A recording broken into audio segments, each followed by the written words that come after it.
getting his questions ready, I have two relatively innocent questions I'd like to ask our witness. Thank you, Mr. Chairman. You were describing the process of the photography and using the computer and particularly the visual box of the TV. Is it possible to make videotapes of the computer's activity on that video screen, similar to what you can do in home TV cassettes?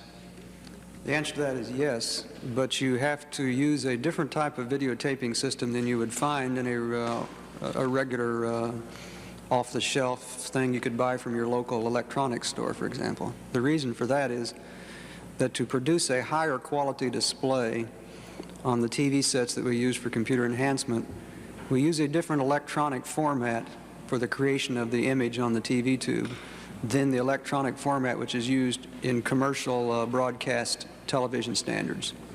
So you would have to have a box, so to speak, which is suited for the electronic standards of our TV display rather than the electronic standards of commercial broadcast television. Okay. Just one other question. I wonder if we could have put up on display the pictures that you enhanced looking at the figure on the corner of the wall in the grassy knoll that looks like a person. Okay, that would be Willis number 5, I guess is the, and I don't know the exhibit number. And also the picture of the bush and the hat. Okay. Zapruder frame 413, that would be.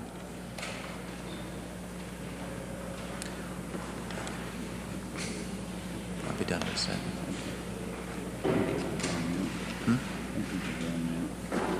That's one of the retaining wall photos. Is that the one you were interested in? Yes. This one's the one I'm particularly interested in your description, and we had also a chart up there of the fact that that hat was probably somewhere near the steps and the bush was closer to Zapruder, I believe, when he took that picture. Is that correct? Yes, that's correct. Yeah. Yes, put that up. The question is a relatively innocent one. It seems to me that we had some pictures of Zapruder taking the famous film. Did you analyze or look at any of those pictures to see if there's anyone with that kind of a hat standing anywhere near the steps? First of all, what you perceive as a hat, the panel did not conclude was a hat. We concluded there's not an individual with a hat there, but what you see, the perception of a hat with the brim turned down is actually a just coincidental appearance of leaves in that bush near the edge of the head in such a way that it looks like the brim of a hat. Now, with respect to... But there is a head under that leaf. There is a head under there. There is definitely a head, and you can tell that, for example, from some of the pink flesh tones on the ears and the back of the neck when you look at them on a computer display. Well, this is the question. Now, the actual head there itself, you can see, for example, in the picture which Ms. Downey just put up, 3 individuals standing on the steps there. All 3 of them appear to be fair-haired or with hair cropped short or perhaps balding or beginning to balding, which would be very much the same perception you would receive from looking at this individual's head, which is seen in Zapruder 413, namely that of a balding or fair-haired individual with the hair cropped short. I just wanted to make clear on the record that there were some people standing Yes. in the proximity of where you suggest someone might have been standing to cause the optical illusion that appears that the gentleman or person is in the bushes. That's correct. In fact, they appear to be standing just about on the steps where that line that I drew in the survey map would indicate that on a distance measurement from the geometry of the imagery that they would have to be. Thank you, Mr. Chairman. I yield back my time. Time of the gentleman has expired. Gentleman from Indiana, Mr. Fithian. Thank you, Mr. Chairman. Dr. Hunt, just theoretically, hypothetically, if someone in your profession, someone with your talents, wanted to arrive at a certain thing, a certain kind of object out of computer enhancement of a photo, would it be possible to fake that? In some cases, it probably could be. I would qualify it in the following way. If, for example, I wanted to distort an object to appear to look like some other object, I could do that if the object that I wished to start the distortion operation on had certain characteristics which were probably similar to the object that I wished to arrive at when I did this distortion, whatever it might be. But it would Could you, be, for example, if you set out to do it, take that what has been alleged to be a head in the bush, and with the right adjustment of light and computer assistance, make that into a person? how would you judge the criterion of making it into a person? I guess would be Enough so that you could convince the average layman that that was, in fact, a person in the bush. Yes, I believe that could be done. What you would probably go about doing would be to add more color to it so that more skin tones would be visible, perhaps using the machine in some artistic way, put in more of a hairline that is immediately visible in the raw imagery, so on. Dr. Hunt, let's turn to the analysis of the Hughes film that you talked about this morning, Okay. which shows the Texas Schoolbook Depository building. Did the photo panel look for motion in other areas of the picture than this sixth floor open window, the Yes, southeast window? we looked in there. There's an adjacent set of windows also on the sixth floor where it's been alleged that either motion occurs or there's a visibility of something like a human form in that region. That area was also analyzed at the same time we analyzed the open window.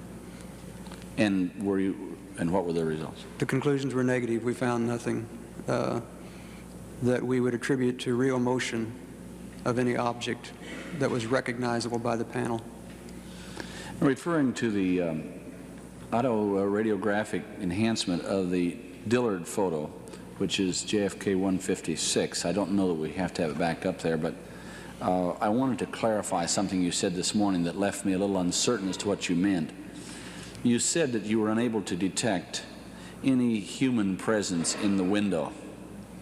Now, as a point of clarification, you were referring, were you not, to the photographic image of the window. You would have no way of saying whether there was an individual further inside the window than that. That is correct. Our conclusions related strictly to that negative image which we had on hand. Within that negative, we could see no human form or shape. The conclusion, therefore, is then that if Oswald shot the president from that window, that at the time that photograph was taken, the shot that you were working with, at the time that was taken, he had sufficiently removed himself from the window inside that all the photo enhancement could not bring him out to light in that. Is that correct? That would be my supposition, that in fact, if he is there, he is beyond the line of sight, not just in the shadows, but outside of the line of sight, visible through the window. I would like to ask the staff to put up JFK 153, if it's...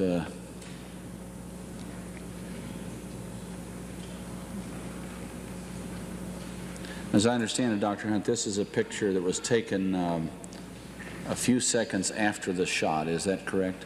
I'm not sure until I see the picture. Okay, which one you fine. referred to?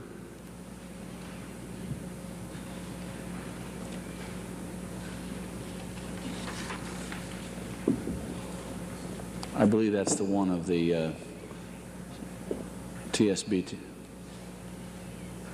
Yes, right. Yes, in answer to your question, that was taken a few seconds after the last shot was fired. Or at least that's Dillard's testimony to the Warren Commission, I believe. Now, directing your attention to that particular exhibit, the photograph in the area of the sixth floor window, the open window, there seems to be a change in the configuration of the boxes. How did the photo panel account for this? A change in configuration of the boxes with respect to what? With respect to another window view? No, with respect to other photos that you analyzed. Okay, probably the one most pertinent to that would be the exhibit which is showing next to it at the moment. I'm not aware of the exhibit number for it. But that shows the same window taken approximately 1 to 2 minutes after the first picture which we talked about. the one taken by Dillard on the right, the one by Powell on the left. You're correct in perceiving that there is something which we could ascribe to a change in the configuration of the boxes. For example, the picture on the right, we see only two boxes, one at the left of the windowsill and just a corner of the one peeping up at the right of the windowsill. Right. Whereas in the picture, the enlarged picture, for example, on the left, we see not just the two boxes. You can still see, for example, on the left, there is the same small box at the left. There's the same corner peeping up at the right. But now we have two or three other boxes apparently rising up in between them. There's two possible explanations, I guess, for that the panel considered. One is that we are seeing boxes which are in the room, but because of our perspective, our line of sight is different. We're seeing different boxes than were visible in the other picture. The second explanation is that there has been physically a movement of the boxes in the room during the time which elapsed between the taking of those pictures. All right, now, there's no way that we can know which it is? There are ways of eliminating or narrowing down the possibilities between those two choices. For example, given the geometry at which you're viewing and given the apparent sunlight on the boxes, you could try to guess how far into the room those boxes do lie. For example, if you look at the two boxes which appear to have been introduced in the picture on the left, they appear to be in full sunlight, which means they must not lie too far inside the room because this was high noon. In November, the sun angle is simply not that low in Dallas at high noon in November to shine sunlight very deep into the room. So they can certainly not be too far behind the plane of the window. And that would therefore tend to rule out the possibility that we're looking at a box which lies in one position in the room and is simply tended to be viewed in different perspective from two different viewing points. You say it rules that out? It tends to rule it out, yes. It does not rule it out completely because we lack what is usually referred to as the analytical information from the position of the two photographers to precisely plot the positions of those boxes by stereo analysis techniques. Well, if it generally tends to rule that out, then it seems that this committee would be left with only one conclusion, and that is that a box was actually moved. That would be my own personal conclusion, that somebody or something moved boxes around in that room during the time of taking of those two pictures. I'd like to move to the Nix film, and perhaps we don't have to have it up there. I think we remember pretty clearly what that is. But in Aerospace's enhancement of the dark image in what would then have been your enhancement photo, which I believe showed above that, the image seen at the retaining wall, these bright spots in the area of that image, which were made even more significant in the upper portion of it. Right, that's the... Now, I didn't quite get how you accounted for those. Our explanation would be that we're seeing some shadow shining through there's a large stand of trees, which you do not immediately see in that frame, of course, lying to the left of the frame. And there is a wall or structural wall back behind this whole region. And at various places, the sunlight is shining through the trees, and you're seeing little bits of light speckling on the pattern of the wall behind it.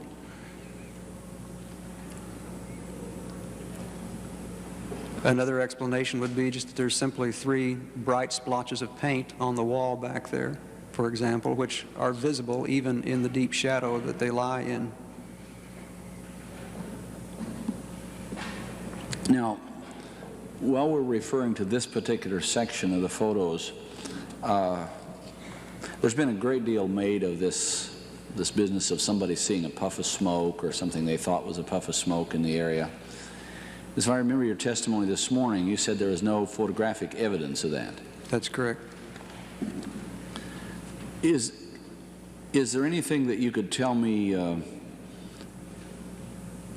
that would clarify whether or not your techniques would tend to increase the prospect of seeing it if it were there, or is there something in your computer enhancement that would actually tend to filter, for lack of a better term, would tend to filter that smoke out of the picture when you go to blowing it up and putting it on a computer?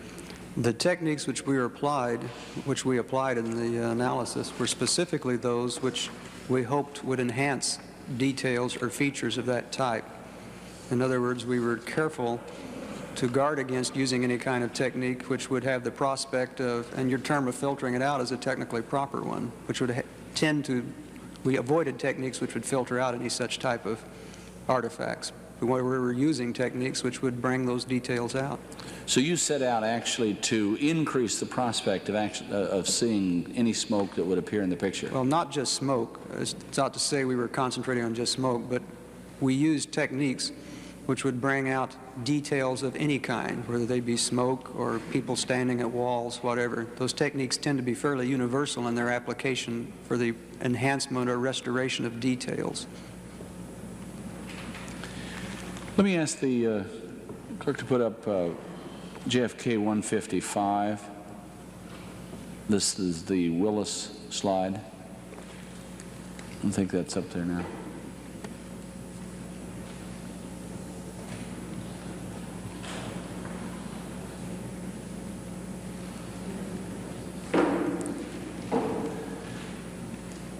Now, obviously, the human eye doesn't give us the full story.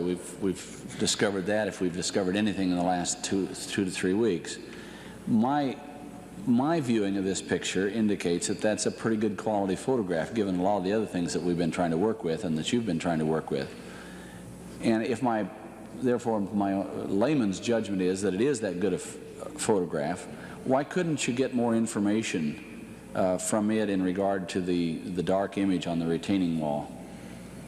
Well, the answer is that your layman's judgment is just, first of all, from the distance that you're viewing it, is not accurate. The human eye has an inability to resolve details, and that inability, of course, is governed by how close you are to an image. You have to, first of all, look at the image close up in the region to the areas or the features that you're trying to deal with. And then secondly, if you do that under the magnification, and by magnification I mean the small sampling of individual numbers, such as I described in my earlier testimony, if you do that under magnification, which is consistent with the details you're trying to resolve, you find indeed that the blur, or the extent to which some of those features are blurred, are almost the magnitude of things that you're trying to resolve. In other words, if I were to put a measure of 1 inch on the film of some object I were looking at, I would find that it had been blurred by almost a distance of my hypothetical 1 inch. So that from your viewing point, it's difficult to conclude whether that is a good or bad image. It's the kind of thing that you can really conclude, or a photo analyst can conclude, only by looking at it under the proper magnification. Now, correct me if I'm wrong, isn't this a blow-up of a 35mm slide? It is I think it's roughly about a full-frame print. By that I mean I don't think it's much of a blow-up. It tends to show most of the original frame of the original slide. And is this the slide that you had difficulty with because of the coating on it? Yes, when it was received by the contractors who were performing the work for the committee to be scanned and digitized, it was noticed at that time that there was some kind of grayish coating on it. Somewhat? Some kind of grayish coating. A grayish coating. Was this in the processing of the film, or? We're not aware of the source of that coating. We don't know how it got on there. Dr. Hunt, did the photo panel make use of any information that came from prior studies done on the photographic materials, because there's been a great many?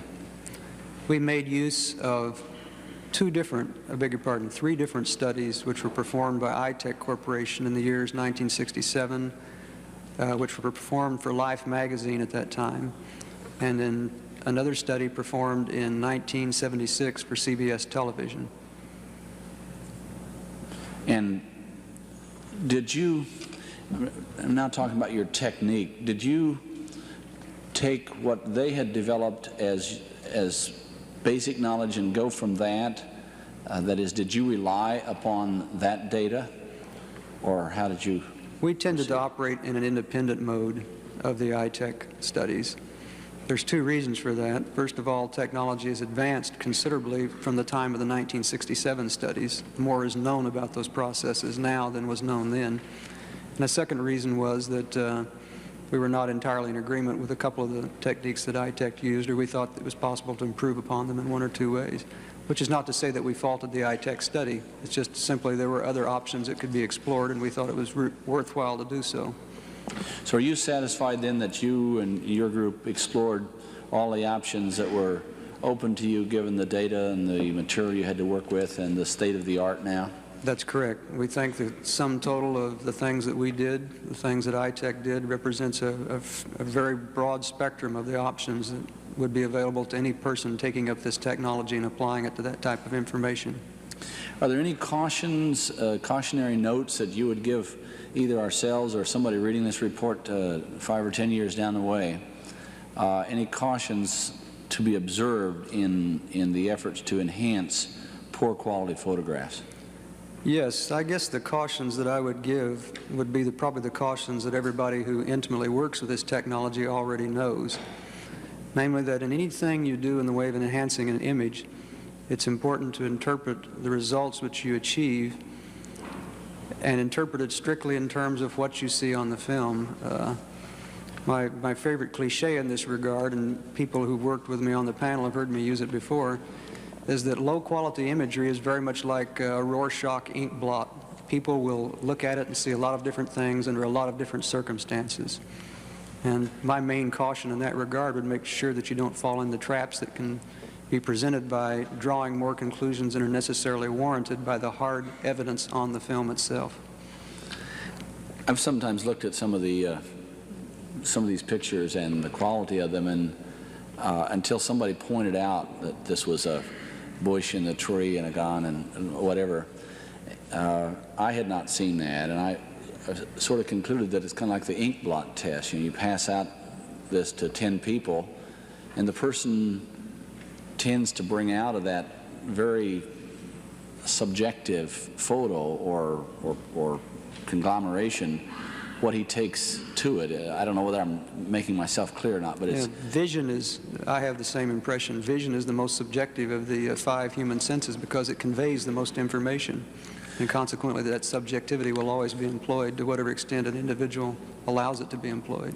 Now, with regard to that one particular one, which has been, sensational, that is the seeing of the form in the bush and the rifle, presumably, and there's a tremendous argument back and forth as to what people are seeing when they look at that.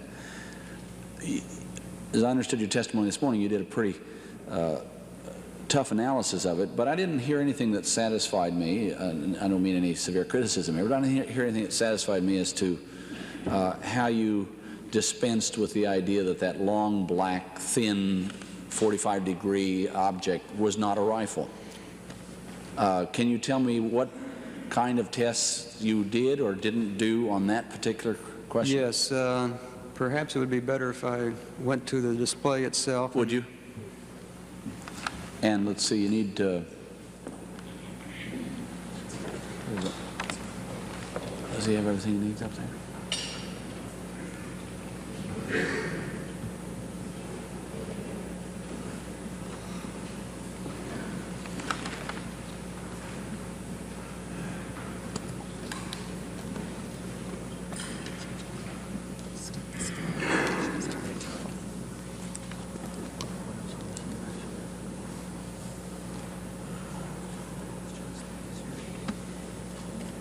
To go to your question, besides the placement of the figure out in the plaza and the conclusion that if this is a rifle in the figure's hands, that it's geometrically impossible for it to be lying in front of the bushes, therefore ruling it out in that grounds, we also did some very precise measurements on what I referred to earlier as the rifle stock, namely this thick linear portion running at 45 degrees, which I'm pointing to here. And the measurements were analytical in nature. As to say, since this is a color picture, we can measure red, green, and blue out of this color picture. Those red, green, and blue measurements were then processed by a technique which was originally developed by the National Aeronautics and Space Administration for the isolation of geographic and vegetation features on ground from satellites looking at the Earth. That technique is one of taking the individual colors which you measure, the red, green, and the blue, looking at the numbers measured by them, and then dividing them one into the other, and then making a picture out of the results of that. When we did that, we found out the following, that the ratios of these colors, in other words, the relative balance of one color to another, which we see in the region of what I've referred to as the stock of the rifle, that those measurements for those bands were consistent with the same measurements taken back here in the limousine, which you see in the hole in the bushes as it's passing through. Our conclusions were that all you're seeing in this region of the so-called rifle stock is nothing but a chance hole in the bushes, and you're literally looking at the hole in the bushes to the background of the limousine, and the color measurements bear that out. A second thing we did was to just simply look at the bush in the enhanced version. In the enhanced version of the bush, since we have tended to de-blur the image, you'll notice a lot of features running at 45 degrees, the same feature angle as we see for this thing purported to be a rifle barrel. It is the conclusion of the panel that all we're looking at in that case are just branches or twigs of the bush, and that what we're seeing is nothing more than a common growth pattern of this bush itself.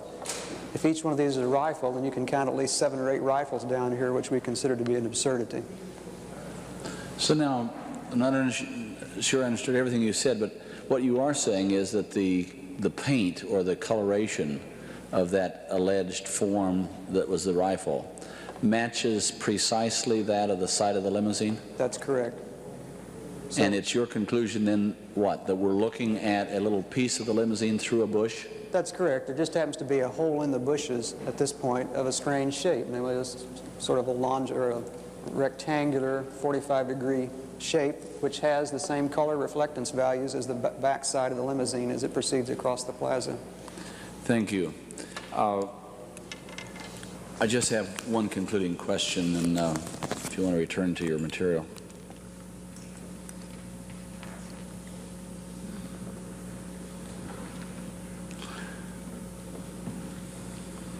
I take it that all of your findings and the analysis and the methods in which you arrived there will be a part of a report to this committee? That is correct. Now, would it be possible, once that is all in, for someone who is interested in this particular phase of it to duplicate the study that you made, and would they come out with the same answer, or is there enough subjectivity that it's kind of what you bring to it is what you take from it? To answer your first question, yes, it would be entirely possible for someone to duplicate that effort that has been carried out for the Select Committee. The reason it would be possible to duplicate it is that all the data which was used in the computer analysis is going to be recorded on magnetic tape and made available to the National Archives as a permanent record for the future. And furthermore, the report which will be written will be describing the actual details of the processing which was carried out, so that if someone wished to take up that issue and use the same techniques, they could do it. So in answer to your first question, that would be my reply. The second question, would they come to the same conclusions? I believe they would. Mr. Chairman, I have no further questions. Time of the gentleman has expired. Gentleman from Connecticut, Mr. McKinney. Mr. Chairman, I have no questions. I just want to thank Dr. I think that you've been one of the most lucid and clear witnesses we've had, and we've had a great many fantastic expert witnesses. And I just have to say, as a member of this committee who have sort of twisted my hands over a lot of the questions you've answered today, I want to thank you for the way you've answered them and the thoroughness in which you've answered them, and your openness and your comments. You have neither been prejudiced nor opinionated, and to me, your scientific research is amongst the best I've ever listened to as a congressman in this Congress. Thank you. Time of the gentleman has expired. Gentleman from Michigan. Sorry. Anyone seeking further recognition? Okay. Doctor, at the conclusion of a witness's testimony before our committee, he's entitled to a period of 5 minutes, which time he can make any further comment he so desires relative to his testimony. I would extend to you 5 minutes for that purpose at this time, if you so desire. Thank you. I guess the only comments I would have would be to echo those of Sergeant Kirk earlier and Dr. Snow earlier, thanking the committee for its interest, its support, and its enthusiasm as well. Thank you. Thank you very much, and I'm sure all of our committee would concur in the remarks made by the gentleman from Connecticut, Mr. McKinney, regarding your excellent presentation here. Thank you. Chair recognizes Professor Blakey. When the Zapruder film of the Kennedy assassination was made public, critics and people generally were fascinated by the sight of a man with a black umbrella standing just a few feet from the presidential limousine. It was a sunshiny day, so what was the purpose of anyone to have an umbrella in Dealey Plaza? Theories about the umbrella man, for the most part, attributed to him some sinister intent. At the very least, he was a signalman for the actual gunman, though one critic proposed the idea that a firing device concealed in the umbrella was the weapon used to assassinate the president. It also appeared curious that the umbrella man was one of the few spectators in Dealey Plaza who was not later identified. In fact, his identity has remained a secret to this day. When it studied all of the photographs taken in Dealey Plaza on November the 22nd, 1963, the committee discovered one taken by a life photographer in which the umbrella man can be seen from the front. It is moments after the president has been shot, and the man is sitting on a curb, his umbrella this time lying at his feet. The only problem was that he was off to the corner of the picture, and the image is tiny, unrecognizable in fact. Nevertheless, through photographic enhancement techniques, the committee was able to obtain a blow-up of the photo in which the umbrella man appeared clearly enough to be identified. The committee released the picture to the press, asking anyone who recognized the umbrella man to contact the committee. The committee was indeed contacted, and as a result, the umbrella man was located by the committee. It would be appropriate at this time, Mr. Chairman, to call Louis Stephen Witt. Committee calls Mr. Witt.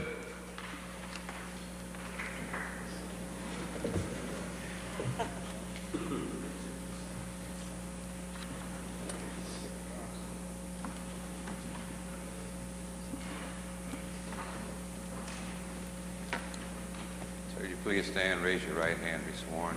Solemnly swear testimony you will give before this committee is the truth, the whole truth, nothing but the truth, so help you God. I do. Thank you. You may be seated. Chair recognizes counsel for the committee, Mr. Ginsman. Thank you, Mr. Chairman. Mr. Witt, would you state your full name for the record? Louis Stephen Witt. Mr. Witt, I would like to direct your attention to November 22nd, 1963. Were you in Dealey Plaza in Dallas on November 22nd, 1963? Yes, I was. Did you witness the assassination of President Kennedy? Yes. Have you previously testified about the assassination of President Kennedy? No. Have you ever given information to any law enforcement bodies concerning the assassination? No. Mr. Witt, what did you do on the morning of November 22nd, 1963? I guess I went to work in the usual manner, about 8 or 8:30, had a normal work morning. And where did you work at that time? For the Rio Grande Insurance Company. Mr. Witt, could you hold the microphone closer to you? Yes. I believe we're having trouble hearing you. Thank you. What did you do at lunchtime on that day? Well, I went out, as I usually did every day when the weather was decent, for a walk. Were you carrying anything? Yes, on this particular day I was carrying a black umbrella. Mr. Chairman, at this time I would ask that the exhibit marked as JFK 405 be entered into the record. Would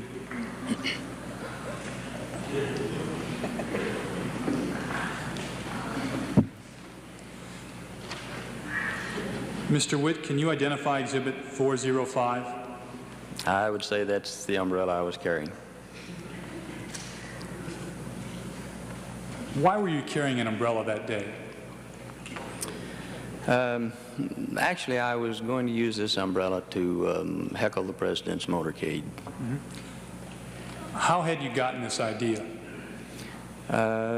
In coffee break conversation, someone had mentioned that the umbrella thing was a sore spot with the Kennedy family. Being a conservative type fellow, I sort of placed them in the liberal camp, and I was just going to kind of do a little heckling. Are you saying that you were going to use the umbrella as a symbol for the purpose of heckling? I think that would cover it.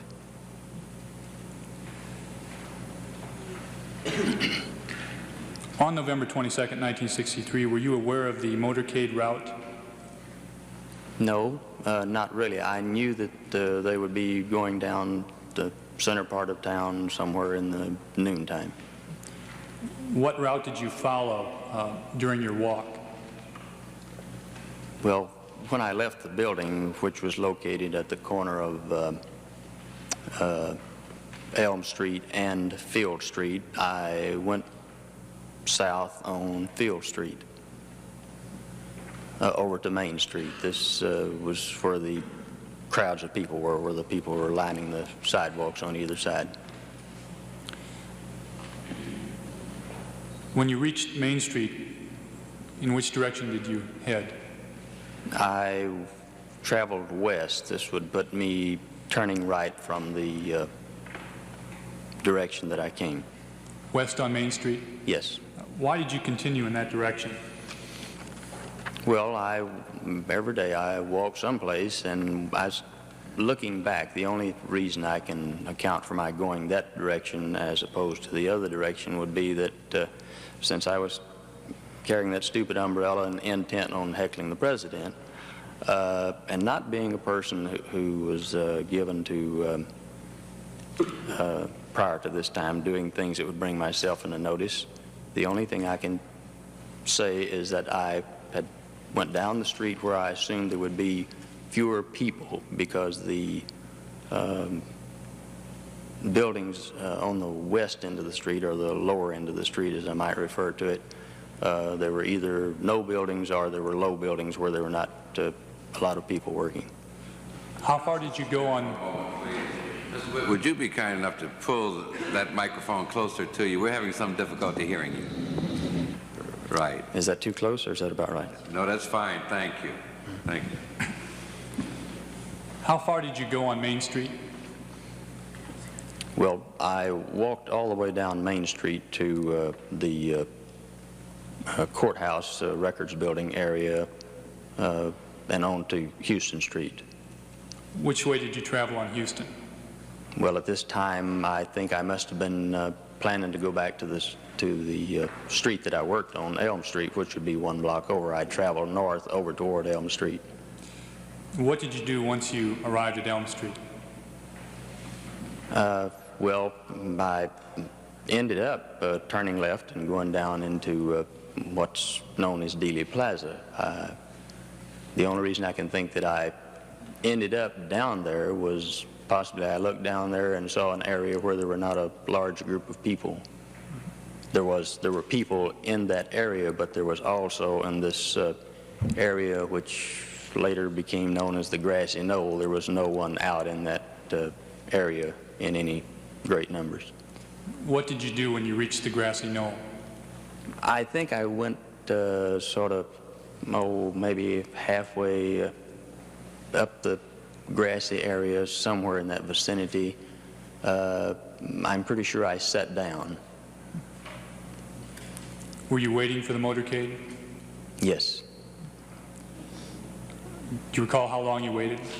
I really couldn't say. I don't think I was there very long, since I was not that all-fired determined to carry out what I set out to do. I'm sure that I didn't wait a great length of time. Did the motorcade come soon thereafter? Yes, it apparently did. What did you do when you saw the motorcade coming into the area? Well,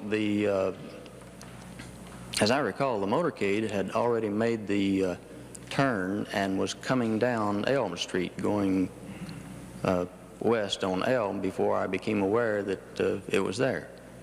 And it would have been, from a straight line position, it would have been off to my left about like this when I saw it. What did you do when you saw it approaching you?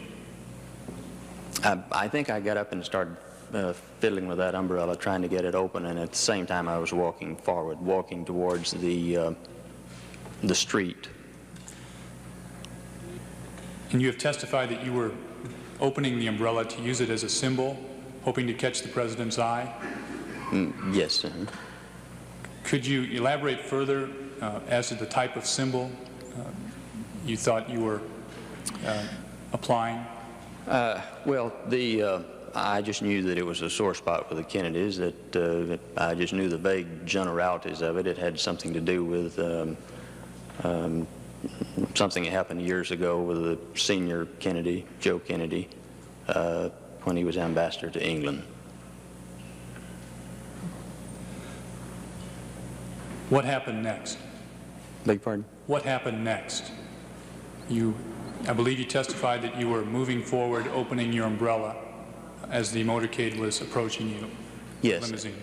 As I moved towards the street, still walking on the grass, I heard the shots that I eventually learned were shots. At the time, somehow it didn't register on me as shots because they were so close together, and so many of it, it was like hearing a string of firecrackers, something like this. It didn't, at that moment, it did not register on me as being that. Did you react in any way? No, I continued to move forward and finally got this umbrella up in the air. I think by the time I got the thing up in the air, I was over and possibly standing on the retaining wall. Did President Kennedy see your umbrella? I have no way of knowing. I wouldn't know. What do you next recall happening?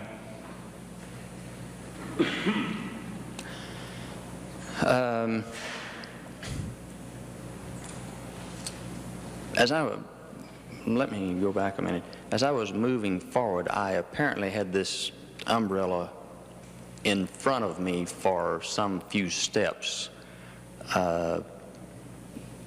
whereas other people saw, as I understand, saw the president shot and his movement such as that. I did not see this because of this thing in front of me. The next thing I saw after I saw the car coming down the street, down the hill to my left, the next thing I saw, the car was just about at a position like this, at this angle here. And at this time, there was the car stopping, the screeching of tires, the jamming on of brakes, motorcycle patrolman right there beside one of the cars. One car ran up on the president's car, and a man jumped off and jumped on the back. These were the scenes that unfolded as I reached a point to where I was seeing things. What did you hear at that time? Did you hear any voices? I don't recall any voices at that particular time. After I finally became aware that something had happened, something terrible had happened, I just sat down. I was standing on the retaining wall, and I just sat down, just right straight down. And apparently I don't know if I laid the umbrella down or dropped it or what I did. Nevertheless, I think it ended up on the sidewalk, and I just sat there.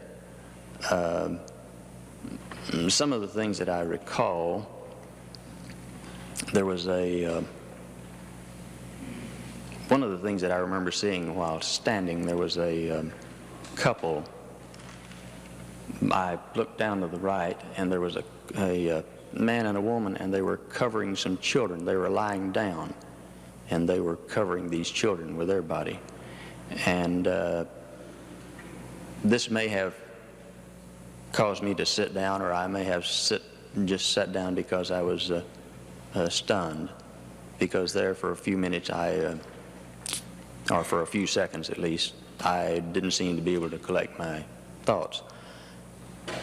Sometime later, after the cars moved out, when all this activity of the cars stopping and the cars moved out, I recall a man sitting down to my right, and he said something like, "They done shot them folks. They done shot." He repeated it 2 or 3 times, but there was repetition, him saying the same thing. What was he saying? He was saying, "They done shot them folks," something to this effect. Can you describe this man? I remember him as being a Negro man. I don't know if I ever actually looked at him for any length of time or not. Did you hear any other voices? Well, there was sort of a pandemonium all around. The other thing that stands out in my mind is there was a woman or a girl, a female voice up behind me, shrieking and crying, and she again repeated the same thing several times. She said something to the effect, "They shot those people right before my eyes," or something like this. Anyway, there was repetition in what she said. She said it 2 or 3 times. Mr. Witt, at this time, please refer to Exhibits 130 and 404. Exhibit 130, which is already on the easel, was previously entered into the record. Mr. Chairman, I would ask at this time that Exhibit 404 be entered into the record. Without objection, it may be entered into the record at this point. Mr. Witt, can you identify the photographs on Exhibit 130 on the left? Can I identify him in what? Can you identify for instance, the 2 pictures of the man in the top 2 photographs of that exhibit? Well, with the arrows pointed? Yes, that seems to be me. In the bottom left corner, there is an item in red. Can you identify that? That would be this umbrella. And in the bottom right corner, can you identify the person sitting? I'm sure that's me. I'd have to say that's me. In the other exhibit, which is 404, can you identify either of those men sitting? Yes, the one on the right is definitely me. Is the one on the left the man whom you were talking about earlier? I really don't know. It could be, or it might not be. I really don't know. I don't recall ever actually looking at this person.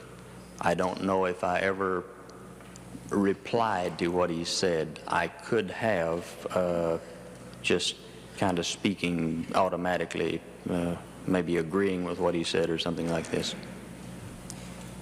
Did this man have a walkie-talkie or a radio or any device of any sort? I don't recall the person carrying anything, although I would say this, that they could have been carrying something and it would not have registered on me at this particular time. Did he act in any peculiar manner? Not that I recall. Did you ever see him before or after that day? No.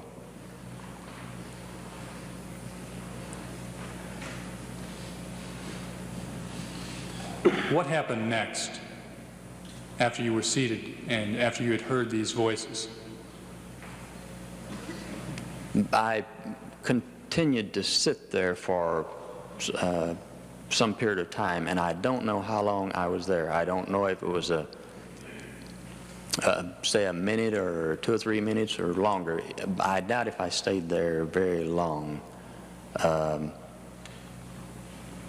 The only other thing that comes to my mind that I can definitely remember is while sitting there and all of this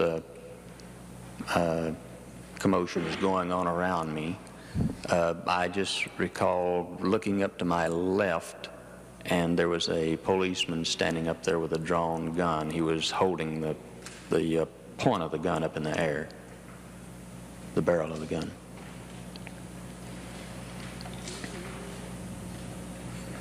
How long did you stay in the area? There again, I really don't know as to the number of minutes. I'm sure that I did not stay there very, very long. When you left, did you go back to work? Yes. When did you find out that the president had in fact been assassinated? When I went back into the building, into the department where I worked, someone in there had a transistor radio, and the first thing that was said when I walked in is they said, "Did you hear about the president being shot?" And I said something to the effect of, I was down there in all of that. Mr. Witt, some assassination critics have alleged that your actions with your umbrella were a signal to an assassin or to assassins to fire, or a signal that the president had in fact been hit. Were you signaling to anyone besides the president? No, no one.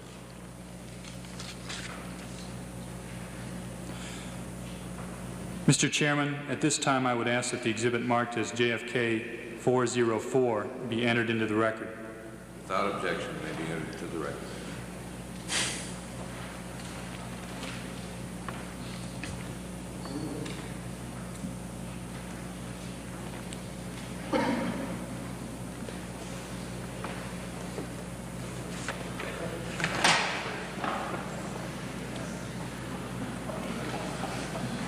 Mr. Chairman, I would like to correct that to exhibit 406. May be so corrected. Mr. Witt, exhibit 406 is a copyrighted diagram drawn by assassination critic Robert B. Cutler, which shows two umbrellas with rocket and flechette attachments. Mr. Witt, do you know what a flechette is?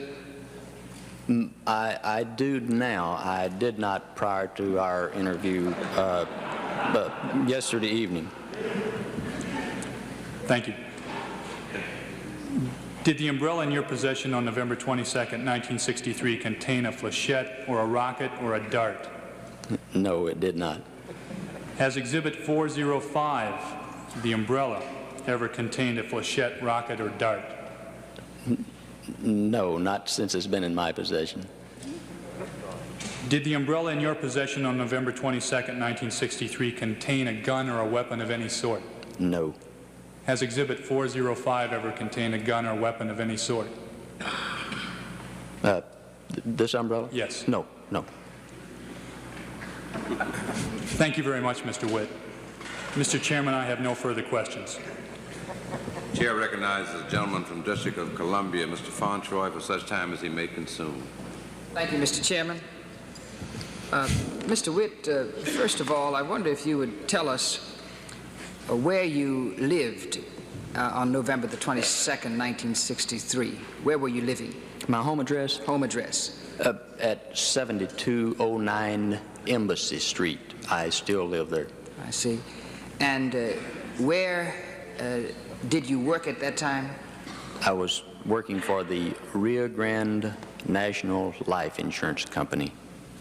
They were located at 251 North Field Street. At Elm and Beale? At the corner of Elm and Field, yes, sir. Do you still work there? No, sir. That company merged with a company in Kentucky in 1968, and that's when I left the insurance company. Mm-hmm. Do you recall what kind of day it was on the 22nd in terms of its the weather in the morning when you got up at home? I don't recall the early part of the day. I only know what the weather was around the noontime area. I see. Did you keep your umbrella at home, or did you keep your umbrella at work? I don't. The umbrella could have been either place. I tried to keep an umbrella in the car, or it would either be at work. Unfortunately, it always seemed that if I was in the car in the parking lot and it was raining, the umbrella was at work, and I never seemed to have it at the right time. That morning, I don't know if I took it from the car to work or if it was already at my place of employment. Mm-hmm.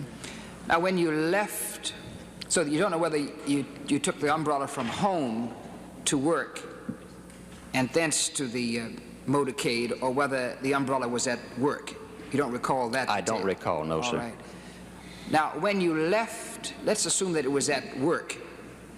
When you left the office for lunch, is it your testimony that it was your intent to utilize the umbrella to heckle the president? Yes, that's true. That was the only reason I was carrying it. So that you weren't just going for a walk at lunch? Well, I did go out for a walk every day. I see. That every day that the weather was not extreme, either raining or excessively hot. I took the umbrella along, going out if it was handy for me to do my little act of heckling. Then that was my plan. Yes. So it was your intent to use the umbrella if you happened to be on the route that the president was traveling during that day. That's correct. But you did not know exactly what that route was. I knew in general because all of the parades and this type of thing usually went down Main Street. Mm-hmm. I wonder if you'd care to tell us a little more about your understanding of the significance of the umbrella and why you felt that it would heckle the president to raise the umbrella. I knew the generalities of the thing. It had something to do with when the senior Mr. Kennedy was ambassador to England and the prime minister, some activity they had in appeasing Hitler. The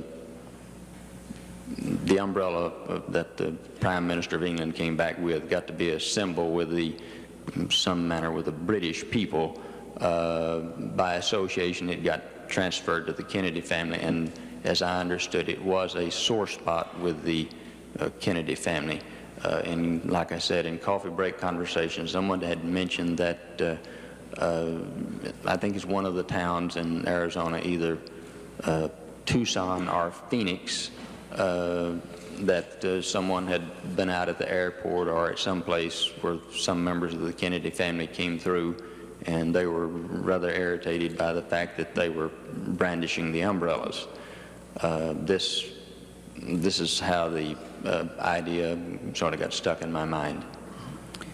Is it true that what you felt was that Mr. Kennedy would be sensitive because of the appeasement image of the umbrella as related to his father? Not the appeasement thing. It was just, excuse me, I just understood that it was sort of a sore spot with them. And this was just one thing. I personally never thought too much of liberal politics in general. In this case, the Kennedy family just happened to be in office.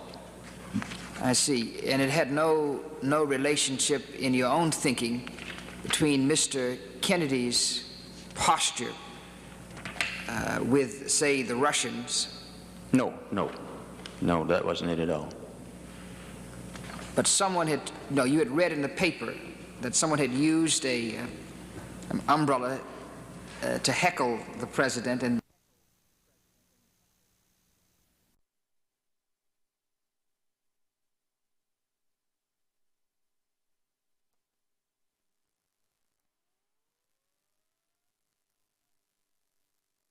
your way into Dealey Plaza because there were not many people there, and you thought you would have an opportunity to, in fact, see the president and perhaps even heckle him. Now, do you recall seeing the motorcade approach Dealey Plaza? Yes. Now, as a matter of fact, it was traveling west at the time I saw it. All right. Now, where were you at that time? I was sitting somewhere in the grass area there in Dealey Plaza. All right.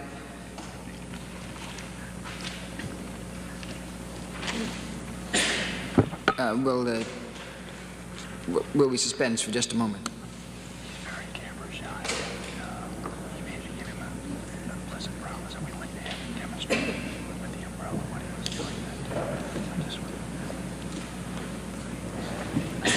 He's telling me that he was very camera shy, right?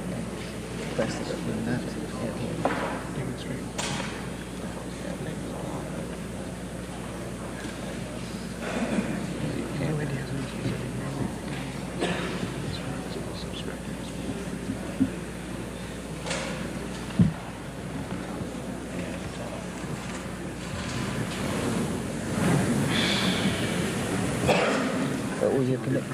What were your commitments to it? 20 miles an hour. I said I couldn't have his race.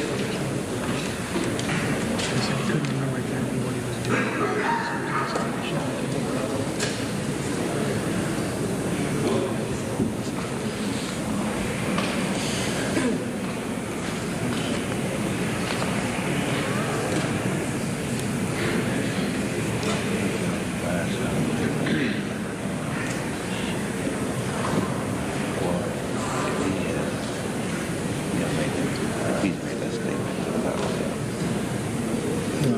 Run on over.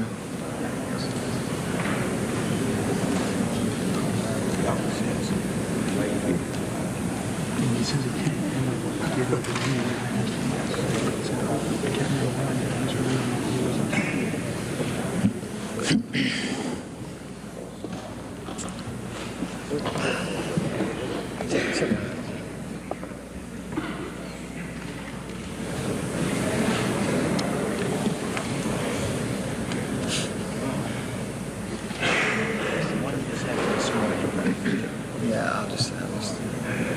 I won't have him do it.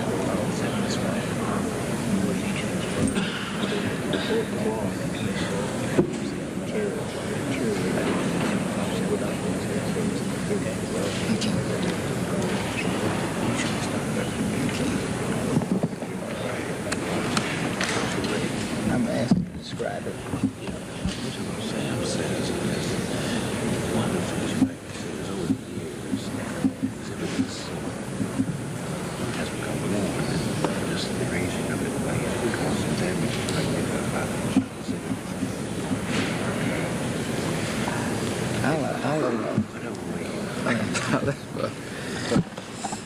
Thank you, Mr. Chairman, for the brief interlude here. Mr. Witt, I was, as we suspended momentarily, I was asking you to recall the turning of the motorcade and the car in which President Kennedy sat into Dealey Plaza. Can you recall that? Yes, sir. And you, at that time, you were telling me, were sitting down, probably on the grassy knoll. Yes, sir, that's correct. Now, describe to us what happened and what you did when the car turned into the Dealey Plaza. Well, after I became aware of its presence, I got up and took the umbrella and started walking towards the street and opening the umbrella at the same time. So that is, to the best of your recollection, you, as you approached the sidewalk, you were opening the umbrella. Yes, sir, that's correct. All right, and the car is now passing, and you describe to us what happened. Well, as I was moving forward, opening this umbrella, it was somewhere at, excuse me, it was somewhere at this point that I heard the shots. And I continued to move forward, and eventually brought the umbrella up over my head. I think by this time I was, had already, by the time I got the umbrella up over my head, I was at the retaining wall and standing on it. All right. Now, the car is moving beyond you now. Are you aware that that the president has been hit at the point that after you hear these firecracker-like shots? No, sir. My view of the car during that length of time was blocked by the umbrella being open, and the next time I saw the car, after I saw it coming down on my left, traveling west, the next time I saw the car was when this activity of the car stopping, the one car rushing up on another, the motorcycle patrolman stopping, there was this screeching of tires, this sort of thing. One thing I recall, there was a movement in the president's car, but this time I don't recall seeing the president. He must have, I'm sure he was down. The only thing I recall was there was a sort of a pink movement, and that was Jackie Kennedy, I think, wearing a pink dress or something. This pink thing stood out in my mind, and all of this happened in very rapid order. As soon as the one car ran up behind this one, a man jumped off, and I think the first car was pulling out about the time he jumped on the back. And your testimony is that you then sat down where you were pictured there.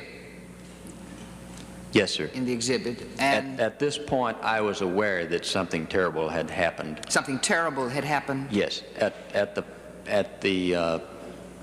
time that I was moving forward with this umbrella in front of me, I was not aware of what was happening, even though I had heard the shots, until the movement, all this activity with the cars. That was my first awareness, and it was at this point that I just sat down.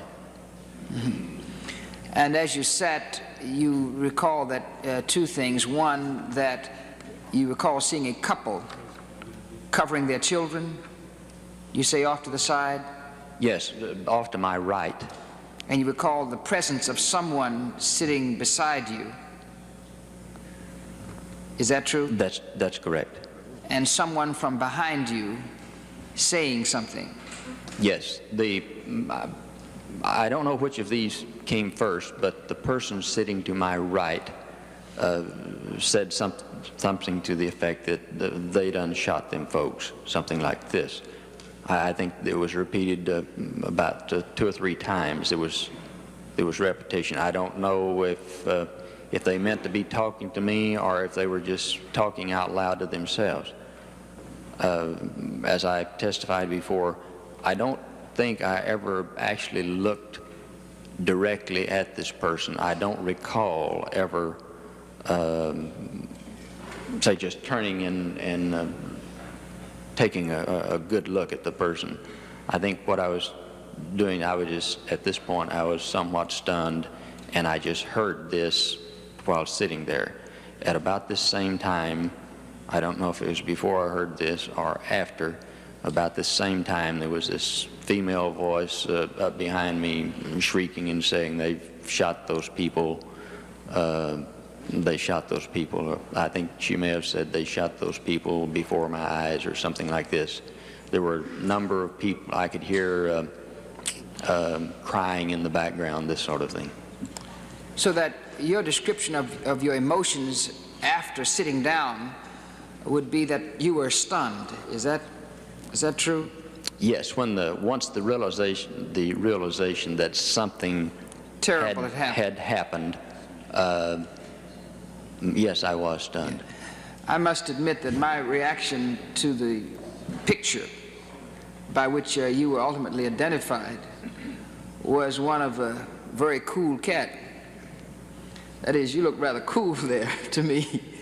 But you would describe... I can assure you I was not that all cool. I think one of my reactions was knowing that I was there with this stupid umbrella and heckling the president, and of course I didn't know that the president had been killed. As a matter of fact, I didn't know he had been shot. I just knew that something had happened by the activity and what seemed to be in the air around me.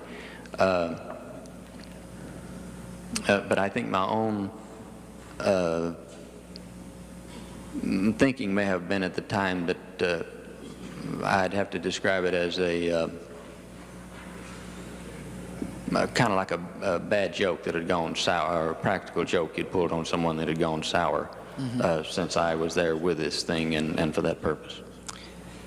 Mr. Witt, is it your testimony that at no time did the Dallas police or the FBI contact you about your presence at Dealey Plaza at this time? No. In later years, after all this came up, I have always wondered why they didn't, but no one ever, so far as I know, no one ever made any attempt to find out who I was or why I was there. When did you find out that you were a subject of suspicion? That is, that the umbrella man was somehow involved in the assassination? When the committee sent these things to the newspapers, and it was printed in the local papers, in the Dallas paper there. As a matter of fact, I didn't see it on the day that it came out. We take the afternoon paper, the evening paper. I didn't see it on the day that it came out. I saw it later after I had taken the newspapers to work because I wrapped small parts in it for shipping. And it was this point that I saw the thing and read the thing, and was then aware that someone was looking for me, so to speak. So that, is it your testimony that you did not learn that somebody was concerned about the umbrella man until 10, 15 years after? To 1978, only in 78 were you aware? As far as I know, no one was concerned with me. So that explains, therefore, why you did not yourself contact the FBI or the Dallas Police Department, because you were not aware that someone with an umbrella in Dealey Plaza was an object of interest. No, as a matter of fact, I wasn't aware that I was an object of interest. As a matter of fact, I have found out since in the last few weeks that there have been countless number of books and all sorts of controversy over this thing. But I've drifted along all of these years, and I've never seen one of these books because I've never been a fan of this assassination thing. I don't go out of my way to read anything about it. So it's sort of all gone over my head up until the last few weeks. Now, is it your testimony that you did, in fact, see this picture in the papers in July of this year?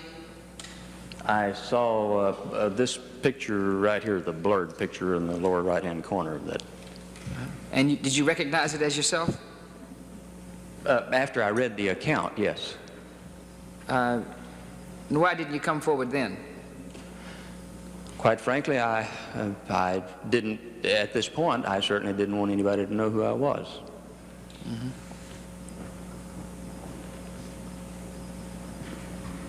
I would say further that had you never found me, I would have been far happier than I am right at this moment.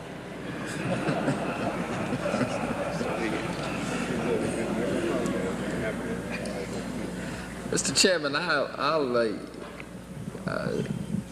suspend at this time in the event there are other members who have questions for the witness. Mr. Just a little time. All right. Chair will protect the gentleman's time. Mr. Witt, the umbrella which lies before you on the witness table, did you bring it here today? I brought it from Dallas, and I turned it over to Mr. Ginsman yesterday. And has that umbrella been in your possession from November 22nd, 1963 until today? Yes, it has. Has never left your possession for any reason? Well, I would have to... Other than here when you gave it to Mr. Ginsman? No, as a matter of fact, the day that I went back to work, this umbrella was just tossed back on the rack, where the raincoats and other umbrellas would have been. Sure. It could have been used by any number of people. There were quite a number of people who worked in this department. Young boys who went out on errands, they could have taken this umbrella any number of times in or out. Okay. Now, I know that when Congressman Fauntroy was questioning you, it had been his intent to ask you to demonstrate the way in which you had held the umbrella on that specific date. But he was informed by counsel for the committee you had made a specific request that you not be asked to make such a demonstration. Is that correct? That is correct. Okay. And is that still your request to this committee? Yes, sir. My line of thinking is that since we're not in the same area, we couldn't exactly duplicate what I did there. The only thing, my doing that, it would just be more fodder for an over-eager press back in Dallas to show this off and continue to embarrass me and my family more so than we have already been embarrassed. Certainly. I would add at this point that we've been through quite a bit. Okay. I brought it on myself, but nevertheless, we've been through quite a bit already. Well, I certainly understand that, and I'm sure this committee is going to respect your wishes in that respect. I have one concern, though, and that is that if the committee does not cause the umbrella to be opened up, it may lend, once again, more speculation that the reason we didn't open it was because there was such a dart gun in it.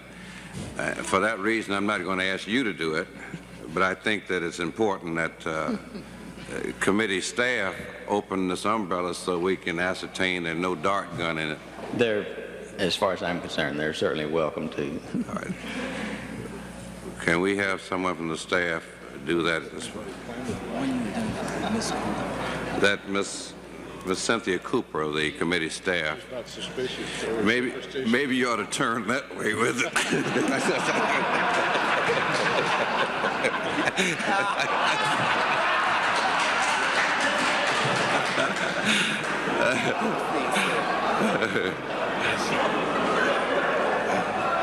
That's what it always did when I took it out in the rain. Cindy.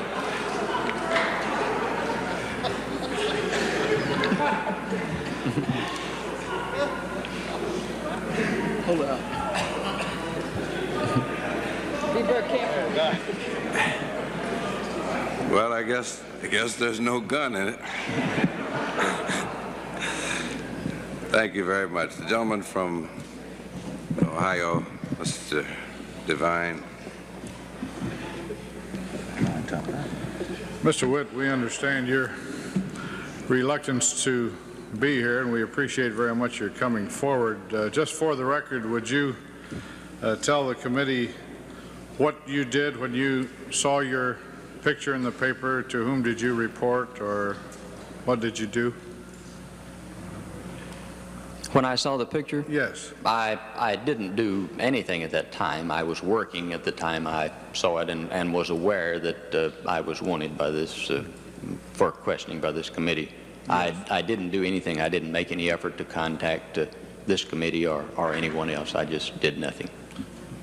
Well, how did you become revealed publicly as the person with the umbrella? As I understand it, one of my good friends In quotes. went to the press. As a matter of fact, a couple of guys came into where I work and started barraging me with questions, and then I knew that it was just a matter of time until, you know, they would have my name in the paper, and then it would be known. And so for me, it was just a matter of waiting until somebody came along and said, I want to talk to you. Fine. Well, now, Mr. Witt, getting back to the time and the place, I think in your original testimony in response to a question from counsel was that you heard a shot or something when you were standing there by the grassy knoll. Could you tell where this disturbance or this shot came from in relation to where you were standing? No, sir, I really couldn't. Of course, now there were a number of shots, and they all seemed to be just rapid, just very close space. And as to the direction, I couldn't say. You do not know, or you cannot recall from what direction they may have come? Is that no, sir, I'm sorry, I can't be of any help there. Could you tell this committee, and we recognize that it's been 15 years nearly, can you tell this committee how many shots you thought you heard? I really couldn't say. Just remembering, I'd have to say 3 or more. 3 or more. Now, were they in rapid succession, or were there intervals? As I recall, very rapid. Unless you have some objection, would you demonstrate by rapping your knuckle on the table on about the time interval you feel that you remember the shots were fired? I don't know if I could really give you a good example, but it was just, it seems to me that they were just one right behind the other, just immediately behind the other.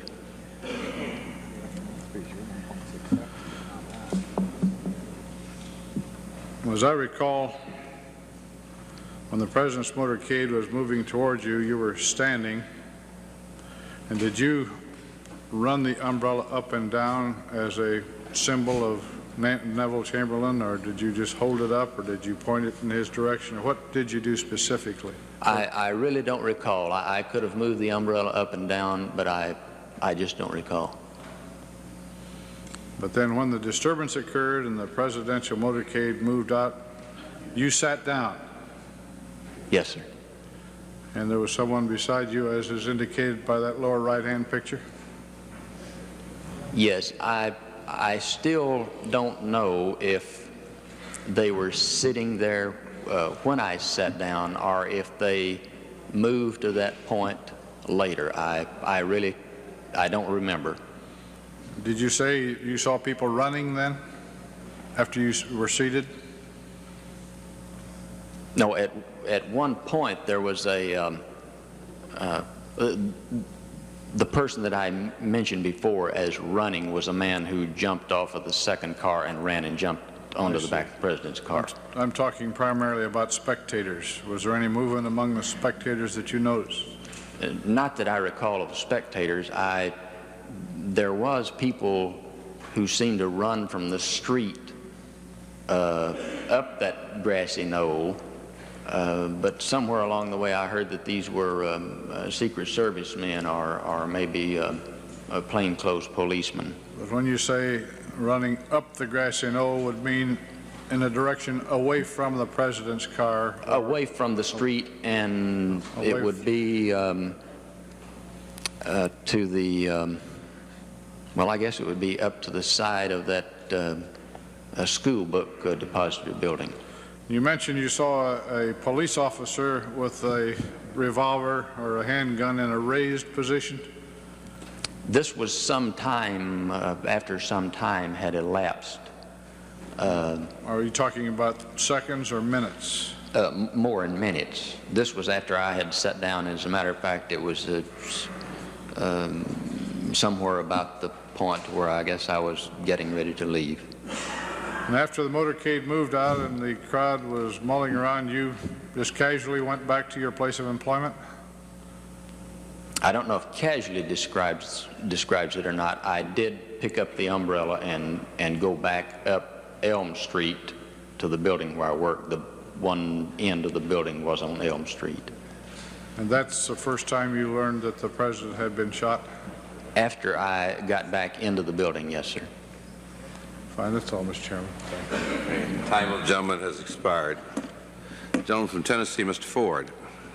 Thank you, Mr. Chairman. I'm going to be very brief, but Mr. Witt, in light of what Mr. Fauntleroy and the chairman had mentioned to you earlier, I'd like to know, for the last 15 years, you kept that umbrella at your home or your business place or someplace. Is that correct? Yes, You know, and just looking at it, even though I know it flapped over when the young lady opened the umbrella up a minute ago, but to me, the condition of that umbrella is in pretty good shape, wouldn't you say? I suppose. Other than this flipping over on the wrong side, you know, you can buy a new one and it will flip over. Why did you keep it 15 years? Did you have any reason for keeping that umbrella that long? Not particularly. The only reason that I can think that the umbrella survived that long, like I say, and this thing was in use because it was thrown in there with all the others. The only reason I can figure out it's lasted this long is because of the size. You take this thing out and it's big and it's clumsy, whereas I had other umbrellas and would wear a raincoat or something that would take the use off of it. How many umbrellas? You see, you have others. How many do you have? I have no idea. Over the years, I would have no idea. Do you think you could have picked up the wrong one and brought here from Dallas? It's quite possible. The only reason I believe almost 100% that is the very same umbrella is the fact that it is a big umbrella, and I'm almost positive that's the one. You said some of the other younger people used the umbrella when you carried it on your job. They might have walked out with it. Could they have walked out with an umbrella and brought this one back and it had been a different umbrella from the one that you used on the day of John Kennedy being assassinated? That is entirely possible, but I really don't think that happened. In your house, there are 2, 3, or 4 umbrellas there in your house. Is that correct? I wouldn't know how many is there. There's some in the back closet. I usually have one in the car. The other day I stumbled over one in the garage where these things came. But you did not identify that one 15 years ago, so I'm going to keep this umbrella here. No. At that particular time, I placed no significance on that umbrella. Well, when this committee, the staff made contact with you, did you go to your closet and say, well, I can identify this particular umbrella, and this is the one that I had on November 22nd of 1963? Were you able to say that to yourself? Yes. When Mr. Moriarty was at my house there in Dallas, and he asked me if I still had the umbrella. I said, yes, I have an umbrella that I believe is the exact same umbrella. You didn't have to look at the other umbrellas in your closet? No, the other umbrellas, I believe, are little stubby things. Some of them may be folded up, or anyway, they're not big and clumsy like this thing. So you buy a lot of umbrellas, is that right? No, not particularly. I buy, and I'm 53 years old. You collect a lot of stuff in that particular time. Umbrellas are not a particular hobby of mine. It's just that over the years, although God knows it may seem that it is. Let me ask you this, my final question, Mr. Chairman. Mr. Witt, what do you think an umbrella is used for? Is it used to keep the sun off you, the rain off you, just to carry it along with you to match your top coat or something? Well, an umbrella, I'm sure, can be used for many things. I'm sure you'd use it to keep the rain off, keep the sun off. In this case, you can use it to, as I did, for that purpose that I named. And why are you using it today? Why did you come to Washington today with the umbrella? For what purpose? Why did I? Yeah. Because I was subpoenaed. Okay. Thank you very much. Yield back the balance of my time, Mr. Chairman. Time of the gentleman has expired. The gentleman from Indiana, Mr. Fithian. Thank you, Mr. Chairman. Mr. Chairman, for the record, I would like to ask permission of the chair to write a two-page historical memorandum on the tenure of Ambassador Kennedy in England and the Neville Chamberlain episode. I'm afraid that perhaps some might not get the clear significance of the umbrella as the symbol. For Ambassador Kennedy took a rather merciless treatment subsequent to his placing his own firm belief in Neville Chamberlain's policies. These, of course, came in great disrepute after Winston Churchill became Prime Minister and after the Munich conference broke down. And I think it might be helpful if at this point in the record we had a somewhat clearer historical explanation than we have, and I won't burden you with it now, but I would like permission to write such. We'd certainly be happy to take advantage of the gentleman's expertise in the area of history and have the committee afford the benefit of such a document. It is very hard 30 years hence, I believe, for people to understand how much a symbol the umbrella of Neville Chamberlain became. Mr. Witt, in 1963, you said you were a conservative and you didn't care much for liberal policies and you didn't care much for liberal politicians. Is that correct? Yes. Do you remember what groups or organizations you belonged to in 1963? None. No organized, even any civic organizations or civic clubs? At that time, no. Have you ever belonged to organizations such as the White Citizens Council or no, the Ku Klux Klan or no? I'm just not a joiner of organizations in general. I'm certainly not a joiner of organizations either to the left or the right. And I just wanted to make sure. I thank Mr. Devine for the questions on the shots, but you really at this date, even after thinking about all this time and try to reconstruct it mentally, as I'm sure you must have many times, you can't help the committee at all as to either the direction the shots came from or the number of shots fired. No, I really can't. The only thing that I can recall is the rapid fire, their close spacing. I have no further questions, Mr. Chairman. The time of the gentleman has expired. Anyone else seeking recognition? Okay. Gentleman from Connecticut, Mr. McKinney. Mr. Witt, it's a pleasure to see you in person. I know it's not a pleasure for you to be here, and I really don't blame you, but I've been looking at that picture for so many years that it's a pleasure to see you in person. I just want to go over briefly. You did hear gunfire, correct? And you say several shots in rapid succession. Yes. You really had no feeling at the time as to from what direction they came from? No, sir. I really can't place them at any particular place. You mentioned a policeman standing up behind you on the grassy knoll with a gun, I guess, sort of pointed up this way. Did you notice any massive or more than normal activity of, say, police or anyone running around, say, looking for people? Or as if they were looking for people? No, not that I recall. You were staring as I never disagree with my colleagues on this committee, particularly the member from the District of Columbia, since I'm one of his most ardent supporters. But I think you have a rather stunned look on your face in that picture in the lower right-hand corner. You're just sort of staring across the street, right?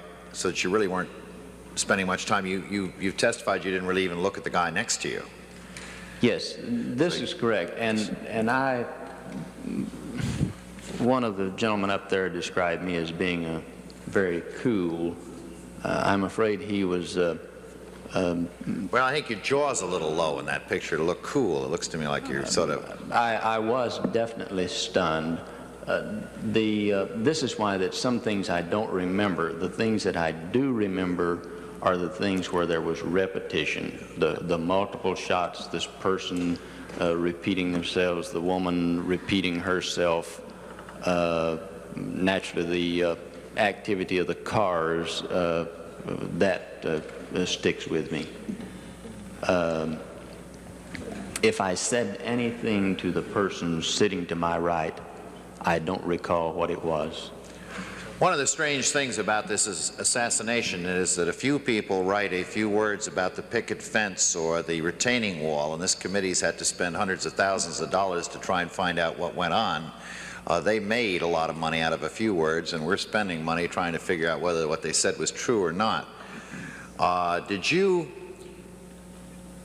notice anyone or anything going on by the picket fence or by the retaining wall in Dealey Plaza, which up at the top of the grassy knoll? Did you see anyone peering over the fence or jumping over the fence or chasing anyone, or did you see anything or hear anything from that particular area?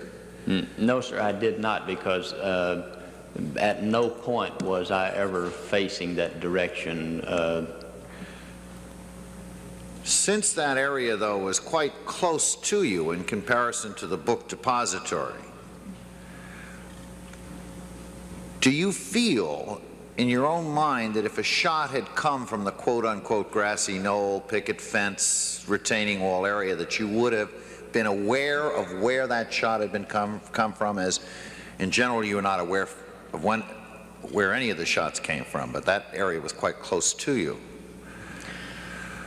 I don't know if I would have been aware of a shot that would have come from the area that you mentioned or not. It's an unfair question because it asks for an assumption, and I apologize for that. I know that I'm not a lawyer, so I'm allowed to get away with that sort of thing. Did you notice the reaction or the movement or anything else of any of the other eyewitnesses, either across the street where you were sort of staring off or around you? No, sir, I did not. In fact, you really didn't even turn around and look at the guy who sat down next to you. No, no, sir, I didn't. You stated earlier, so I suppose this is a redundant question, that you did not look at the picket fence or at the retaining wall. So obviously, if I ask you, did you observe anyone behind them, it's a slight redundancy, but did you observe at any time anyone wandering around up behind those fences or walls, say before you opened the umbrella or before you left the grassy knoll or while you were walking down or any of that? No, sir, I did not. Of course, the only time that I would have looked in that direction, if I even looked at all, would be when I was walking out into the middle of this grassy area. At no other time would I, because it would have been to I guess to either my back or my side. I really don't know how it's laid out down there. The picket fence and that sort of thing, I don't even know where it is. I really think this is very unfair for me to do this to you because I have trouble summarizing my own thoughts, but I would like to, if I could, summarize what I think you have said, and then I guess just get you to agree with me or not. That is that you were sitting there waiting for the president to come by in an area where you were somewhat by yourself so that you could be noticed, so that you could brandish the umbrella. As you opened the umbrella, your visibility of the scene was obstructed. When you held the umbrella up, you became aware that something, and something pretty bad, had happened. You had heard shots, you had seen a Secret Service man leap onto the back of the other car, you had seen the pink blur, as we recognize it now, Mrs. Kennedy sort of scrambling on the back of the car.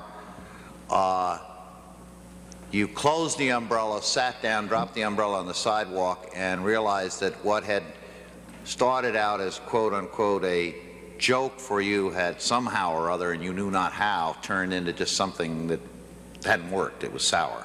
Is that a pretty fair summary? Yes, that's correct. I think that sums it up. Mr. Witt, I thank you very much for coming. I know that you are an extremely private person and that this has been an extremely painful situation for both you and your family. And I, for one, who feels quite often that my family's privacy gets invaded for no good reason, sympathize with you and admire your being here and your willingness to answer questions that have been hanging around for about 15 years. Thank you very much. Thank you. Time of the gentleman has expired. Gentleman from Pennsylvania, Mr. Edgar.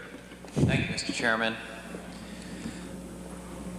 As I've been listening to Mr. McKinney's conversation with you about your recollection, I'm reminded of the fact that my wife just a few weeks ago witnessed a very tragic accident, and her first impression or expression was of shock when she saw the accident occur.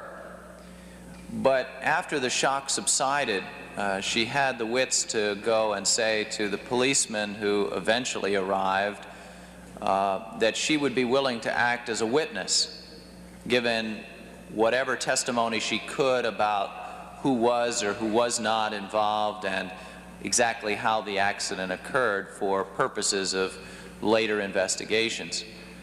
Did it ever occur to you, as someone who literally sat down in front of where the president was assassinated, that you might have a bit or a piece of evidence that might make a contribution to the authorities looking into the death of President Kennedy? I don't really know if this ever occurred to me or not. Had it occurred to me, I seriously doubt that I would have gone forward to volunteer any information. Were you frightened? Were you frightened about the fact that you had deliberately set out to cause a scene or an embarrassment to the president?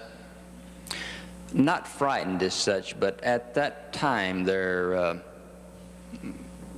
was a great deal of what I would have to describe as hysteria in the Dallas area about the president being killed. It could have been extremely unwise for me to have volunteered and became known at that time. It could have been dangerous to me or my family. In what way would you have suspected it could have been dangerous to you or your family?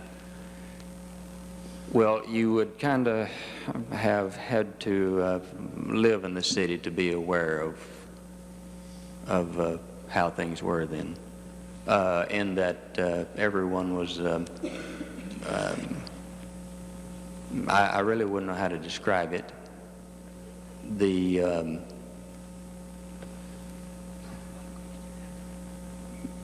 I really don't know, but nevertheless, I would say that I would not have made it known. Were you afraid to go privately to the Dallas Police Department and share the information of what you saw with a police officer in the privacy of a room at the police station? Oh, I really don't know. I think that I really think that if I had any real thought on this, and I can't recall one way or the other, it would be my guess that my line of thinking was that I really had nothing to offer other than just having done a foolish thing. But you were concerned about the foolishness of your act, or were you concerned about the retribution that might come to you? I don't know what my line of thinking is. It could have been both. No. Well, I appreciate the fact that you've come forward now in response to the picture that we've shown. It's difficult this many years later to piece together all of the pieces of what happened in Dealey Plaza, and you do have a contribution to make, as has been exhibited by your presence here today, and I hope that others who may witness serious events like this will stop and think about making a contribution by notifying whatever authorities are there what they saw, even if it isn't very important to them or if it looks insignificant to them. It may play a part in unraveling a very complicated story. I yield back the balance of my time. Time of the gentleman has expired. Gentleman from Michigan, Mr. Sawyer. Yes, Mr. Chairman, I'd just like to request that when the gentleman from Indiana submits his historical analysis of the attribution of the umbrellas assembled in Neville Chamberlain and the senior Mr. Joseph Kennedy, who was then ambassador to the Court of St. James, that I be allowed to submit a one-pager on the subject of Scotch. To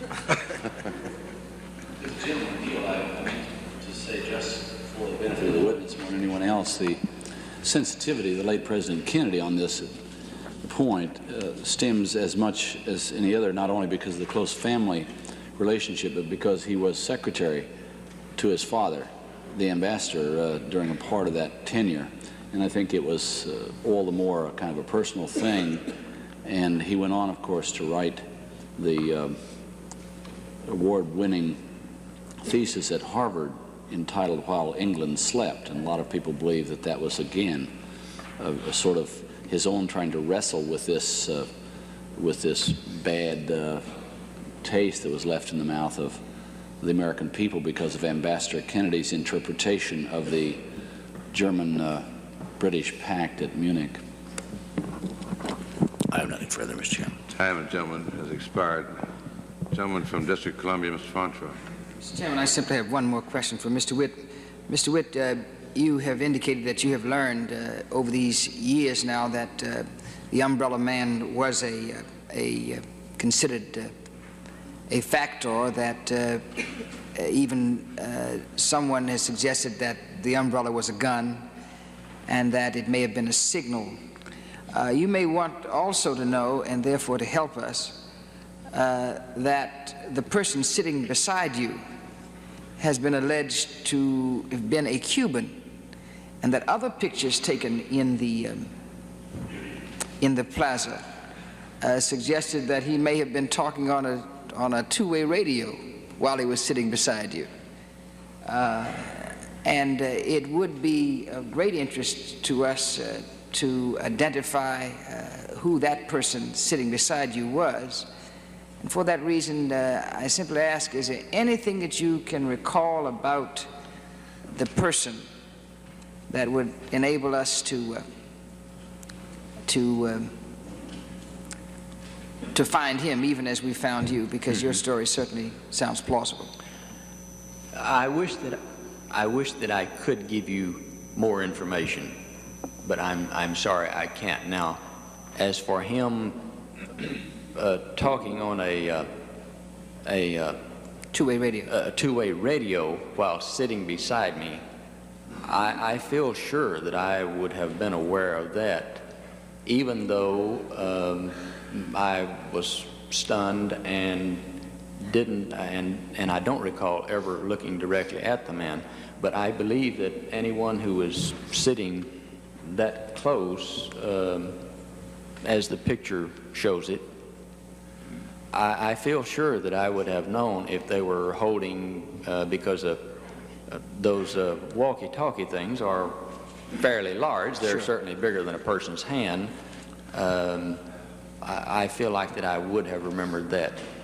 I can't say with 100% certainty that I would have remembered that, but somehow I just feel like that I would have. One thing that there are two things in having been shown these pictures where my memory was different from what the picture showed.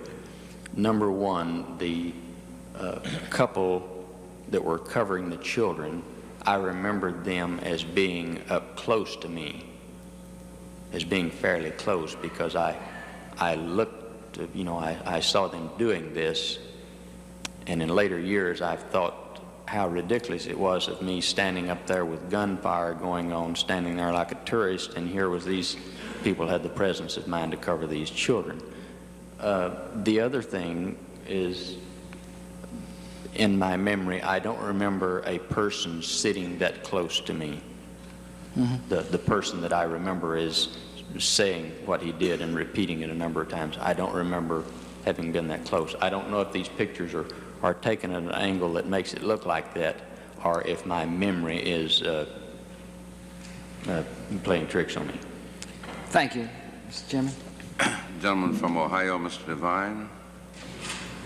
Thank you, Mr. Chair. I just have one question for the purposes of the record, Mr. Witt.